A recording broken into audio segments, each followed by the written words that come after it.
நண்பர்களே, இப்போ நீங்க கேட்கவிருப்பது விக்ரமாதித்த கதையின் 15வது பகுதிய.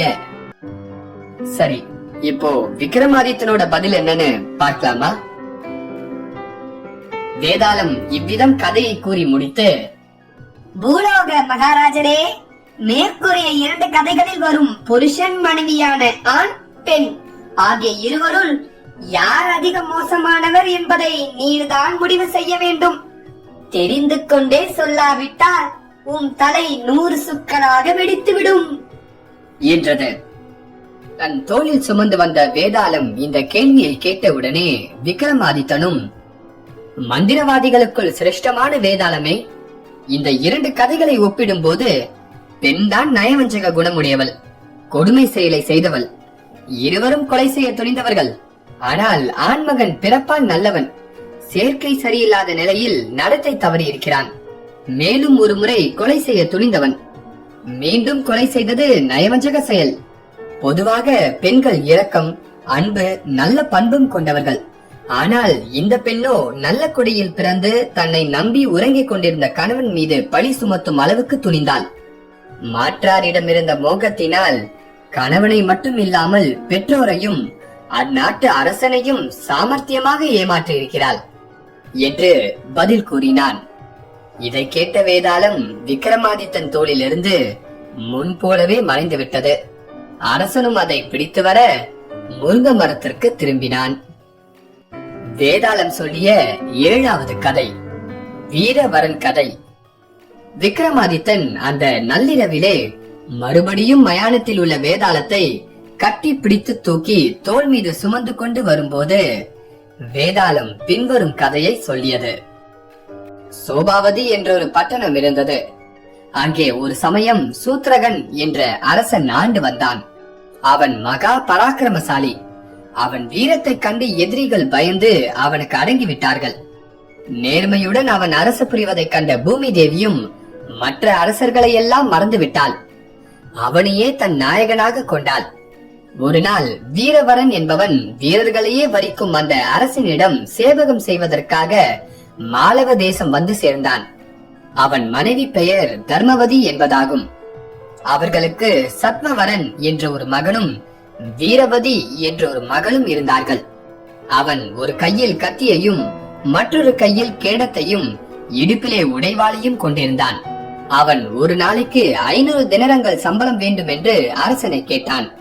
அவன் மிகுந்த பராக்கிரமம் வாய்ந்தவன் என்பதை தோற்றத்தால் அறிந்த அரசனும் அதற்கு சம்மதித்தான். ஆயினும் குடும்ப பாரம் அதிகம் இல்லாத அவனுக்கு அவ்வளவு பணம் எதற்கு என்பதை அறிய அரசனுக்கு ஆசை ஏற்பட்டது. அந்த பணத்தை அவன் நல்ல வழியில் செலவழிக்கிறானா கெட்ட வழியிலே செலவழிக்கிறானா என்பதை தெரிந்து கொள்ள அரசன் விரும்பினான். ஆகவே அவன் எப்படி வாழ்க்கை நடத்துகிறான் என்பதை ரகசியமாக கவனித்து வர ஒற்றர்களை ஏவினான். வீரவரன் தினந்தோறும் காலையில் அரசனை பேட்டி கண்ட பிறகு உருவிய கத்தியுடன் உச்சி பொழுது வரையில் அரண்மனை வாசலில் காவல் புரிந்து வருவான். அதற்கு பின் அவன் வீடு அடைந்து தன் மனைவியின் கையில் சாப்பாட்டு செலவுக்கு 100 பொன்காசுகளை கொடுப்பான். மற்றொரு 100 பொன்னுக்கு அவன் துணிமணிகளையும் வெற்றிலை வாசனை திரவியங்களையும் வாங்குவான். தெய்வ பூஜைக்காக 100 பொன்னை செலவழிப்பான். மீது 200 பொன்னையும் ஏழை எளியவர்களுக்கு தானம் செய்து விடுவான். இவ்விதம் நாள்தோறும் அவன் தான் பெற்று வந்த 500 பொன்களையும் செலவு செய்து விடுவான்.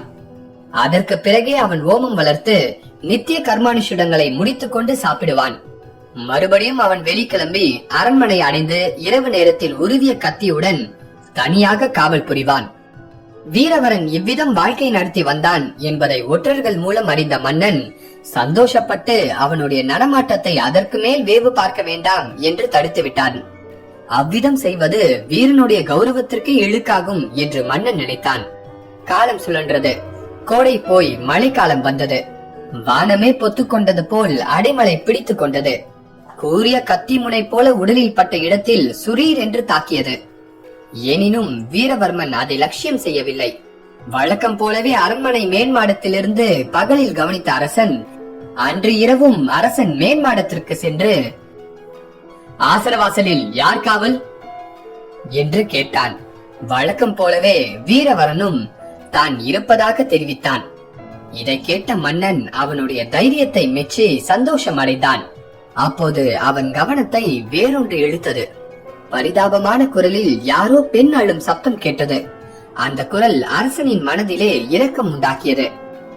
என் நாட்டிலே கஷ்டப்படுகிறவர்கள் ஏழை முதலியோர் யாருமே இல்லாதிருக்க இப்படி நள்ளிரவில் அழும் இந்த பெண் யார் என்று மன்னன் ஆச்சரியப்பட்டான். உடனே காவல் புரிந்து வந்த வீரவரனை அவன் கூப்பிட்டு, தூரத்தில் யாரோ ஒரு பெண் அழும் குரல் கேட்கிறது. நீ போய் அவள் யார், எதற்காக அழுகிறாள் என்பதை அறிந்து வா என்று கட்டளையிட்டான். அப்படியே என்று கூறி வீரவரன் புறப்பட்டான். ஊழிக்காலம்தான் வந்துவிட்டதென இருள் கவ்வ மேகங்கள் மறைந்து இருந்ததையும் இடியையும் மின்னலையும் கல்லை வீசுவது போல மழைத்துளிகள் உடலை தாக்கியதையும் லட்சியம் செய்யாமல் வீரவரன் நடந்து சென்றான். இவ்விதம் அந்த நடுநிசையிலே வீரவரன் தனியாக புறப்பட்டதை அறிந்த அரசனுக்கு ஆச்சரியம், இரக்கம் இரண்டுமே ஒருங்கே ஏற்பட்டன. ஆகவே அவன் நடமாட்டத்தை கவனிப்பதற்காக அவனுக்கு தெரியாமல் அரசனும் பின்தொடர்ந்து சென்றான். வீரவரனோ எதையும் பொருட்படுத்தாமல் சப்தம் வந்த திக்கிலே சென்று நகரத்துக்கு வெளியே போய் குளக்கரையை அடைந்தான். அந்த நடு குளத்திலே ஒருத்தி, ஐயோ மகாவீரனே, தயாபரனே, தர்மவானே, உன்னை பிரிந்து நான் எப்படி வாழ்வேன் என்று அரற்றிக் கொண்டிருந்தாள். வீரவரன் அவளை பார்த்து, யாரம்மா நீங்கள், எதற்காக இப்படி அழுகிறீர்கள் என்று கேட்டான். அதற்கவள், வீரவரா, நான் பூமி தேவி, சூத்ரக மன்னன் தான் என் புருஷன். ஆனால் இன்றையிலிருந்து 3வது நாள் அவன் இறந்து விடுவான். அதற்கு பிறகு அவனை போன்ற நாயகன் மறுபடியும் எனக்கு எவ்விதம் கிடைக்கப் போகிறான்? அதை நினைத்துதான் துக்கம் தாழாமல் நான் வருத்தப்படுகிறேன் என்று பதிலளித்தாள். இதை கேட்ட வீரவரன் திடுக்கிட்டான். அவன் உடலில் நடுக்கம் ஏற்பட்டது. தாயே, இவ்வுலகத்தையே ரசித்து வரும் இம்மன்னனுடைய மரணத்தை தவிர்ப்பதற்கு வழி எதுவும் இல்லையா என்று வீரவரன் கேட்டான். உடனே பூமி தேவி, இருக்கிறது. இந்த கேட்டை தவிர்க்கும் மார்க்கம் ஒன்று உண்டு. அதை உன்னாலே தான் செய்து முடிக்க முடியும். தாயே, அப்படியானால் அதை தெரிவியுங்கள். இந்த க்ஷணத்திலேயே அதை முடித்து வைக்கிறேன். அதற்கில்லாமல் இந்த உயிர் வேறு எதற்குத்தான் இருக்கிறது என்று வீரவரன் வேண்டினான். உன்னை போன்ற தைரியசாலியும் எஜமான விசுவாசமும் உள்ளவனும் வேறு யாரு கிடைப்பார்கள்? அரண்மனைக்கு பக்கத்திலே வரப்பிரசாதையான சண்டிக்கு அரசன் ஒரு கோயில் எழுப்பியிருக்கிறான். அந்த சண்டிக்கு உன் மகளை பலி கொடுத்தாயானால் அரசன் இன்னும் 100 ஆண்டு வாழ்வான். அதை நீ உடனே செய்தாயானால் அரசனுக்கு நேரிடவிருக்கும் கேடு நீங்கிவிடும். இல்லாவிட்டால் நிச்சயமாக இன்றையிலிருந்து 3ஆம் நாள் அவன் இறந்து போவான். பூமி தேவி இவ்விதம் கூறியதை கேட்ட வீரவரன், தாயே, இதை இப்பொழுதே செய்து முடிக்கிறேன் என்றான். பூமி தேவியும், உனக்கு வெற்றி கிட்டட்டும் என்று கூறி மறைந்து போனாள். உடனே வீரவரனும் தன் வீட்டை நோக்கி கிளம்பினான். அவனுக்கு தெரியாமல் அவனை தொடர்ந்து வந்த மன்னன் இவ்வளவையும் கேட்டுக்கொண்டுதான் இருந்தான். ஆகவே வீரவரன் என்ன செய்ய போகிறான் என்பதை அறிய ஆவல் கொண்டவனாய் முன்போலவே அவனை பின்தொடர்ந்தான். வீரவரன் வீட்டுக்கு போய் தன் மனைவி தர்மவதியை எழுப்பி பூமி தேவி சொல்லியதை கூறினான். அவளும் அதை கேட்டு, அரசருடைய நலனை நாம் கவனிக்க வேண்டும். ஆகவே குமாரனை எழுப்பி அவனிடம் விஷயத்தை நீங்களே சொல்லிவிடுங்கள் என்றாள். அவனும் தன் மகனை எழுப்பி விஷயத்தை கூறி, கொள்ளதாய், சண்டி தேவிக்கு உன்னை பலியிட்டால் அரசன் நீண்ட காலம் உயிரோடு இருப்பான். இல்லாவிட்டால் அவன் 3ஆம் நாள் இறந்து விடுவான் என்று சொன்னான். இதை கேட்ட சத்வவரன் சிறு குழந்தையானாலும் தைரியமாக பின்வருமாறு சொன்னான். என் உயிரை கொடுத்து அரசனை காப்பாற்ற கூடுமானால் எனக்கு சகல பாக்கியங்களும் கிட்டிய மாதிரியே. ஆகவே காலதாமதம் செய்ய வேண்டாம், உடனே என்னை அழைத்து செல்லுங்கள் என்றான். சத்ரவரன் இவ்விதம் கூறியதை கேட்ட அரசன் ஒருவருக்கொருவர் சலிப்பில்லை என்று தனக்குள்ளாகவே சொல்லிக் கொண்டான். பிறகு வீரவரன் தன் மகனை தன் தோள் மீது தூக்கி கொண்டு புறப்பட்டான். அவன் மனைவியான தர்மவதியும் தன் பெண்ணான வீரவதியை எடுத்துக் கொண்டாள். இருவருமாக அந்த நள்ளிரவிலே சண்டி தேவியின் கோவிலை அடைந்தார்கள். மன்னனும் அவர்களுக்கு தெரியாமல் பின்தொடர்ந்தான். தேவியின் சன்னதியிலே தகப்பன் தன் தோளிலிருந்து மகனை கீழே இறக்கிவிட்டான். குமாரனும் மிக்க தைரியத்துடன் விக்கிரகத்தை வணங்கி, தாயே, என் தலைபலியை கொண்டு மன்னன் உயிரை காப்பாற்று.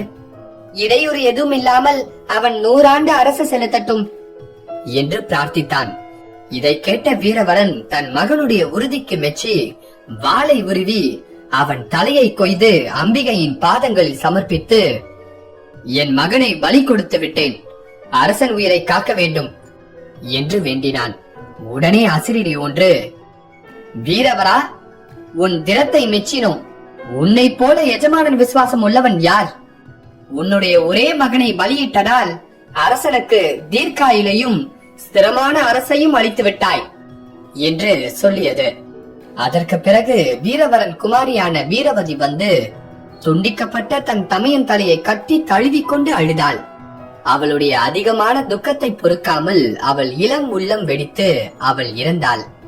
தர்மவதி அப்போது தன் கணவனை பார்த்து பின்வருமாறு தெரிவித்தாள். அரசருடைய சேமத்தை கோரி நாம் செய்ய வேண்டியதை செய்தாகிவிட்டது. இப்போது நான் உங்களிடம் ஒன்று சொல்ல விரும்புகிறேன்.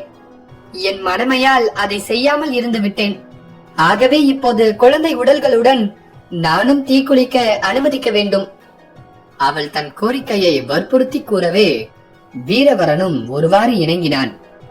அப்படியே செய், உனக்கு நற்கதி உண்டாகட்டும். இனியும் உயிர் வாழ்ந்து குழந்தைகள் இருந்த துக்கத்தால் வாடுவதை தவிர வேறு என்ன சந்தோஷம் உண்டாக போகிறது?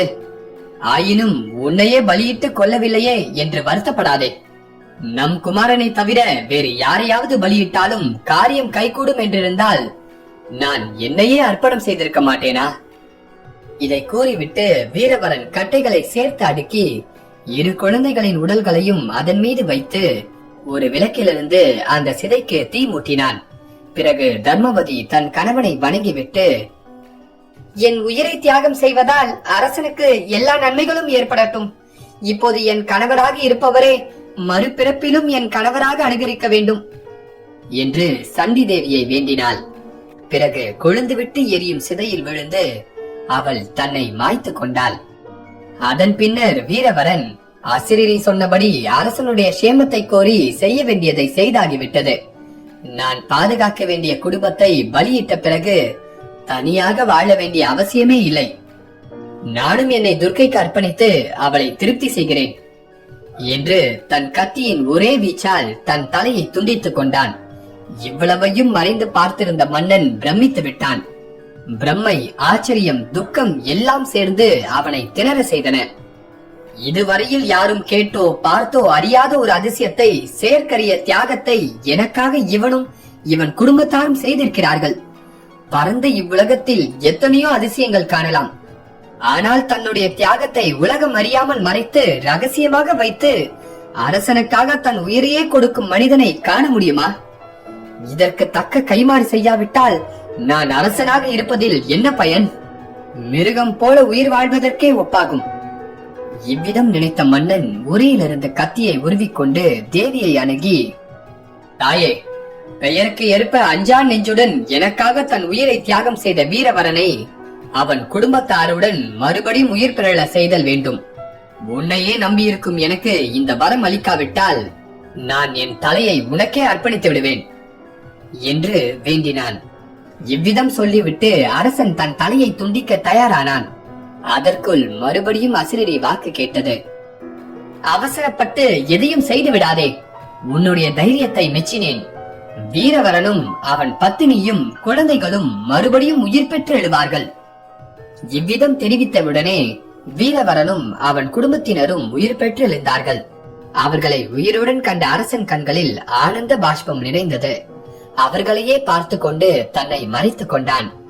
தூக்கத்திலிருந்து கண் விழித்தவன் போல எழுந்திருந்த வீரவரன் தன் மனைவி மக்களை கண்டதும் பிரம்மை கொண்டான். சாம்பலாக போன நீங்கள் மறுபடியும் எவ்வாறு உயிர் பெற்றீர்கள்?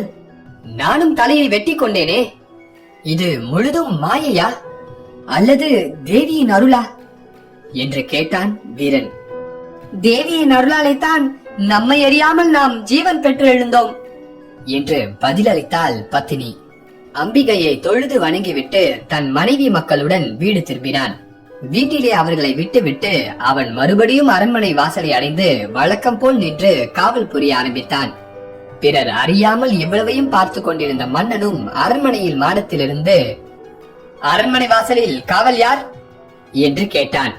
அடியேன் தான் இருக்கிறேன் மகாராஜா. தங்கள் ஆணைப்படி நான் அந்த ஸ்திரீயை தேடி சென்றேன். ஆனால் தோன்றியது போலவே அவள் திடீரென்று எங்கேயோ மறைந்து விட்டாள் என்றான். இதை கேட்ட அரசன் ஆச்சரியத்தால் திகைத்து விட்டான். நடந்தது முழுவதையும் அவன் தன் கண்ணால் நேரில் கண்டிருக்கிறான்.